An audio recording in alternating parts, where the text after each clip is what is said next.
आपण बघूया वर्ग समीकरण या प्रकरणातील सराव संच 2.4. तर पहिला प्रश्न आहे बघा, खालील वर्ग समीकरणाची सामान्य रूपाशी तुलना करून ए बी सी च्या किमती काढा. मग सामान्य रूप कोणतं असते? या प्रकारे बघा, ax चा वर्ग plus bx plus c equal to 0 हे आहे सामान्य रूप. पहिला वर्ग असावा, नंतर त्याचे एक चल असावं आणि नंतर c म्हणजे कॉन्स्टंट एखादी संख्या त्या रूपामध्ये आणायचं, नंतर एबीसी च्या किमती काढायचं. तर बघा, ही x चा वर्ग 7x अधिक 5 त्या स्वरूपामध्ये आहे. इथं फक्त आपल्याला एबीसी च्या किमती काढायच्या.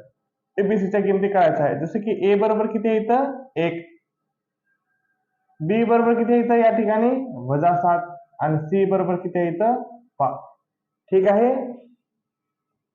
तर बघा, नियमानुसार हे 5m इकडे पाहिजे, इक्वल टू च्या तिकडे फक्त 0 पाहिजे, सगळ्या संख्या इक्वल टू च्या इकडे.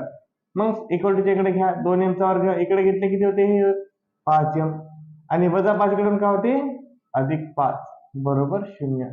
मग एबीसी च्या किमती काय होईल? a ची किंमत हे 2, m च्या पुढची असते b ची किंमत. मग b बरोबर किती होईल इथं -5 आणि c बरोबर काय होईल इथं 5. ठीक आहे. हे सुद्धा इक्वल टू च्या इकडे आणले. y चा वर्ग -7y बरोबर 0. a ची किंमत y च्या पुढे काय नसेल म्हणजे काय असणार आहे 1.